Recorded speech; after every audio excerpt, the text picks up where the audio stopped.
I know in my schools growing up, back in New York City, certainly Nebraska was always, hey, where's that state? Maybe because my dad was into football, I obviously knew who and what the Cornhuskers were. And as a meteorology major, I have a better sense of geography. But in terms of how can Nebraska truly leave its footprint as not only a renowned national university and certainly a Big Ten university, but Nebraska needs to consider how can they become a world-renowned international university as well. So I think really the challenge for Nebraska will be as it develops its strategic plan and undergoes changes in the administration we have a new president, Hank Bounds, last year, and a new chancellor just recently named, Ronnie Green, for this year. It will definitely be up to those two individuals to develop a strategic plan and target diversity in all of its forms, not just, say, ethnic or racial or religious, but also other forms of diversity as well. And to not only look at it from how do we recruit more diversity in students and faculty, but how can they introduce more diversity at all levels throughout the university as well. Being here at UNL and pursuing my degree, the biggest reason that I chose Nebraska was simply because of the flexibility that it provided in terms of coursework to study. So research-wise, I'm really interested in how weather affects surface transportation.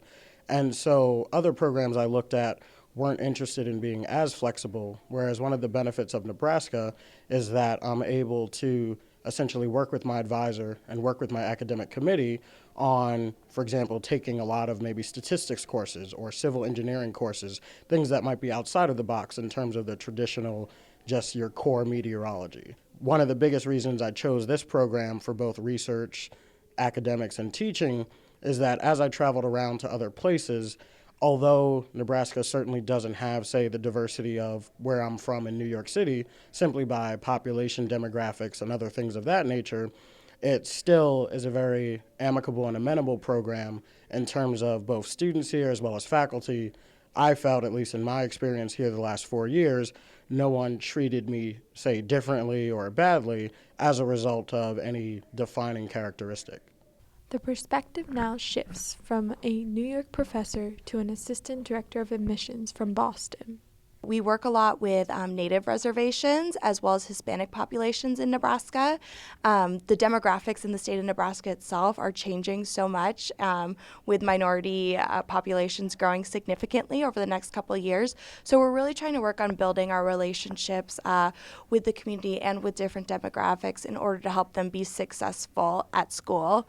One of our most prominent initiatives that we have would be the scholarship opportunity that we offer for national Hispanic students. So it's a population that I specifically work with as they are high-achieving students, and it's the Chancellor Scholarship. So we provide full tuition for students who are eligible as National Hispanic Scholars. So that's an incentive that certainly helps increase some diversity. As far as international students, the International Student and Scholars Office is a really phenomenal resource to help retain international students. They do a lot of different activities and events that help students become more accustomed to the American lifestyle.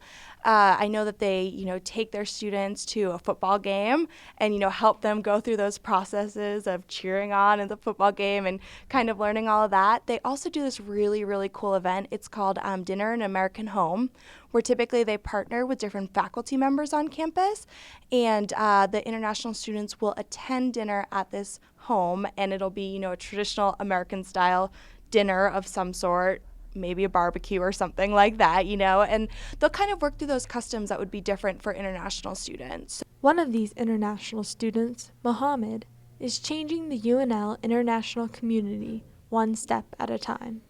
Well, I represent all the international students at the university here for now 2 years. I started since 2014, 15, and now 16. So I speak in behalf of them for their problems with the students' government, with the president, with the chancellor.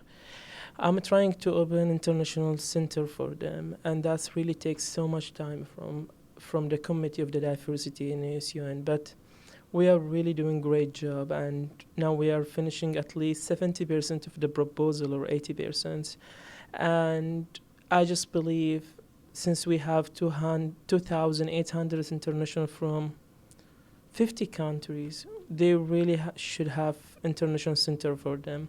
When I came here just 2013, and still people don't understand so much about different culture, different background people. So I just feel I have so much assignment done at school, and I need to really teach people who I am, what I think, what I believe, what does this life look like for me, and what I need from the people to understand about me.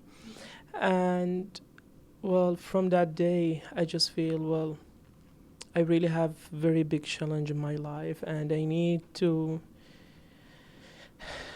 tell the people that whenever you are, wherever you are from, or whatever you believe, whatever your name, you're still a human, and you still really have a big heart, has emotional, and you cry, you laugh, you smile, you like anyone in this world.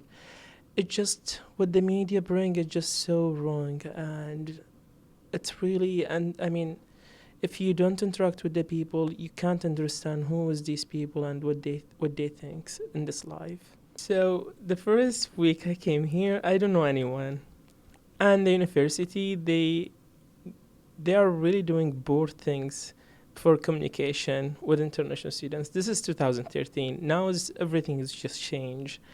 So I came here and I don't know where should I live. So I stay in the hotel for 25 days, and that take me $2,500. So each day they just take from me $120, and I'm okay. But I just feel so bad because I don't know where should I go. So like a homeless people. So then I find my friend, I find someone, and I say, well, is there is any way I can really change since the hotel is super expensive? So he say, yeah, and then I get my apartment, and I don't really like them to face what I face when I came here. So I start working now since 3 years to help these people, and now I just feel there is no one who really can face what I face because we are 24 hours available for these people, answer to their question, and I have page for them. It's called UNL International Service, so I can really help them so much and answer their question. And I open my house for any international students who really want to stay. Since I live by myself, but I have guest room, and that guest room I just feel it's only for international students who came without house. I can at least give them chance to just stay 4 days until they find somewhere to go. With these stories shared, it is evident that diversity is sweeping across Nebraska. Now back to the studio.